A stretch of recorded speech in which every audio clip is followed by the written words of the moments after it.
Welcome back, fans and friends, for this upcoming video. If you haven't guessed right now, yes it is. It is a Corvette. So they released relatively recently this is Series 15 running on empty. One of my favorite series from Greenlight, and obviously 15 there.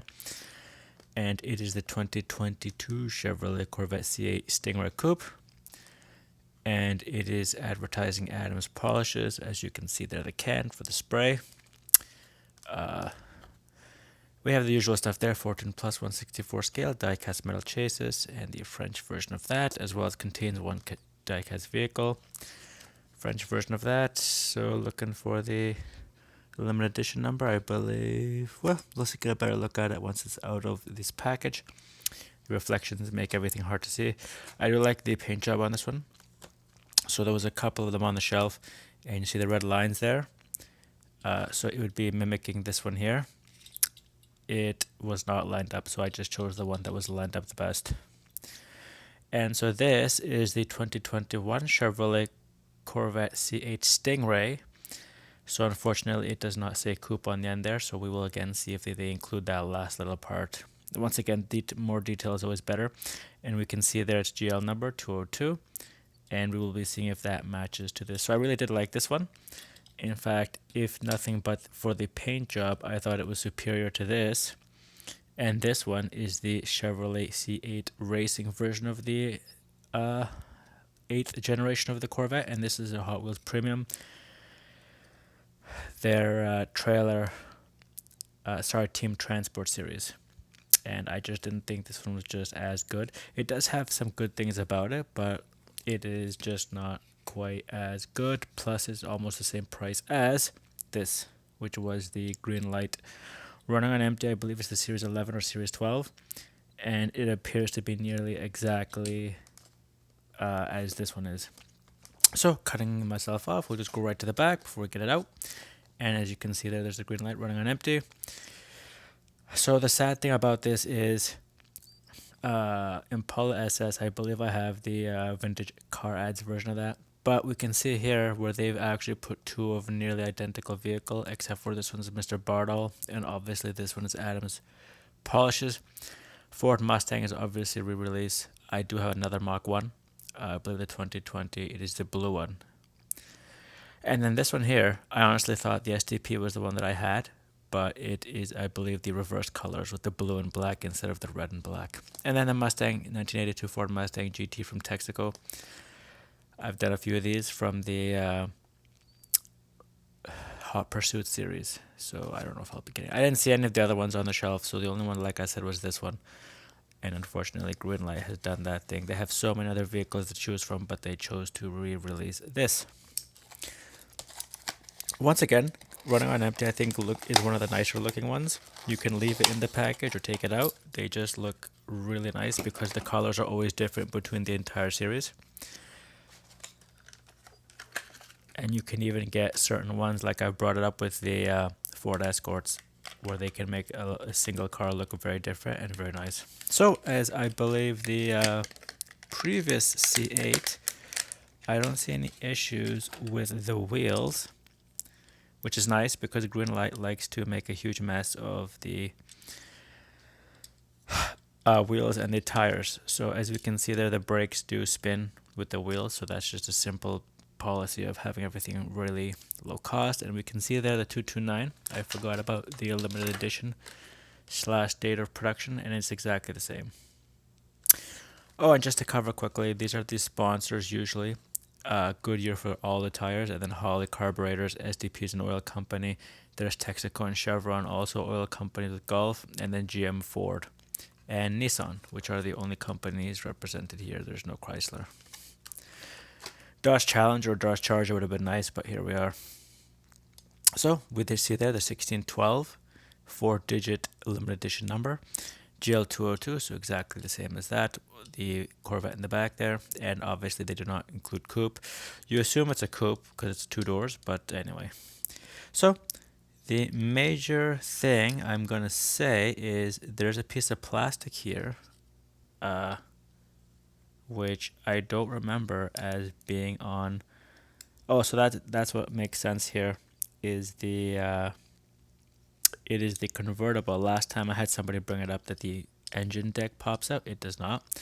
And so basically, instead of putting that elastic band as this previous Corvette, it's nothing technical, it's just simple. You see here the rubber band?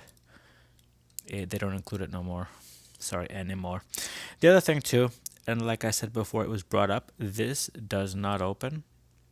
So if you shove a knife in there, you might be able to pop it off, but you will seriously damage the die casting. Like I said, these things are made of steel, and die cast is aluminum zinc alloy, so way softer than steel. Most other kinds of steel. And as we can see there, that's what I was talking about. So other than that, aesthetics, it is probably identical. They've even written Corvette. So the lettering for this, I think, is better, but it's still not badly done here. So one of the other issues too is you see how cloudy this plastic is. It makes seeing into the engine deck and into the cabin not as well done as that. And obviously this is the Hot Wheels Premium, but then the Hot Wheels Premium, they use a dot matrix printer to get all these details, and it's really fuzzy. So I mean, you get one, you get the other. So there's the Adams polishes. You can clearly read it on there, the big A in the middle. Lights, once again, 3D effect painted in. There is the hood for the vehicle with the stripe. Like I said, this one was one of the few ones that had the stripe perfectly lined up, so that's what I wanted. Spoiler lifted off the body, which is nice and angular, and level, which is important. I've done a few M2s where they were neither of those things. And as we can see, that license plate is bare. There's so many things they could put on that license plate, and they just don't. Like, for example, Shell. For the Shell sponsored vehicle, right? It's just silly. They'll do it on some vehicles, but not all of them. Other than that, let's just quickly go. There's the intake for, obviously this is a mid-rear car. Fans of the Corvette, GM, and sports cars will know that Chevrolet moved towards the European type sports cars where their high-end vehicles will have the engine in the middle. C7 was the last of the front-engine Corvettes. Light effects done reasonably well. They are evenly done on both sides. I was kind of scared because of the shading. It looked like that one there was not. But it's there. Everything else, the dual exhaust appears to be nearly identical to the earlier Corvette. And it's not the spacing, it's... Actually, I take it back. It's, as we can see there are some differences with the spoiler. So what's happened here is they've lifted the spoiler. You can see with my fingers, they've clearly lifted up the spoiler from the old one. Or it might be because right there we can see it's broken. Yeah, so it might just be that. It is held down obviously with glue, having become separated from the rest of the body. So there's that. I didn't notice that before, but I see it now. The spoiler is a slightly different shape, but I can't tell if it's on a different angle. It looks to me the spoiler here is mounted on the back, while the spoiler here is mounted on the top of the body. So that might be another difference, although it has come loose. So if you push down, it still looks like it's mounted on the back, rather than this one here where it's mounted on the rear of the car. So it would pop off backwards instead of top. But other than that, I mean, if you like the color, the painting, and the packaging of the Adams polishes over the shell, it is mostly an extremely similar Corvette. If you look into the cabin, even that stuff's done identically. However, I think I prefer this one a little bit more because it has stuff on the license plate. Everything else is done and easy to see. As we can see there, the Corvette thing is a little bit harder to see. I don't think it's been painted quite as properly. Plus the red line makes it harder to see. Like I said, nothing on the license plate, which is just silly because they did it on that Corvette. And they could put the big A on it or just C8 or something like that, and they just haven't done it. And then obviously the plastic here is really, I want to say, muddled. Dirty, I think, is a better word. And it's not as much. Look at the difference. And this one's older. Like you can clearly see. of course, here I believe it is in fact opaque and you cannot see in there at all. And this one, while dirty, you can clearly see the engine in there. So I don't know what to say. They clearly haven't done a great job on either of the Corvettes. Oh, I apologize, fans and friends. Look at that. So what I was saying before with this one is it's simply mine that does not open. So there was somebody that brought up that in the comments for this video that this opens because of where the spoiler is. It has been glued shut. You see there? There's no gap. While this Corvette, you can see the empty space for the trunk, and we can now see the engine. So now I'm going to recommend this because this one, like I said, for me didn't open the engine deck. This one does. So it just moved up 2 tiers because it's just so much better. Like I said, you can get the choice between an opening engine and a non-opening engine. Get the opening engine. Look how nice that looks.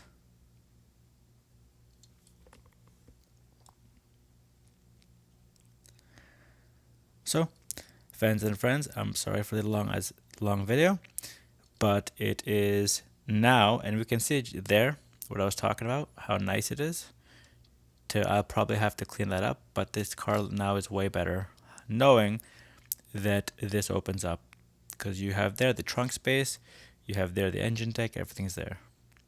And unfortunately, I brought it up, this one does not. Like, I don't know if I want to, we can see the gap, and I brought this up before, there is a gap, but you can see there, what they've done is they've glued it. So, without stabbing it with a knife, it's not going to come apart. And finally, we will do the roll test. I'll just do it with the engine thing open, like it makes a difference. A little bit of a hesitation, but it is rolling now.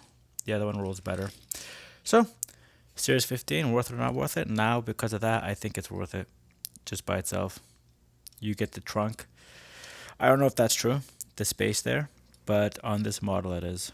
You have the engine there, and everything looks great.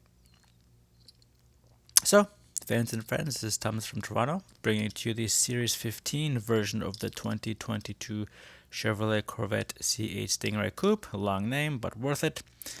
And like I said, before it was okay. You have now a convertible plus an engine reveal, which is great, right? You're paying for it, so might as well.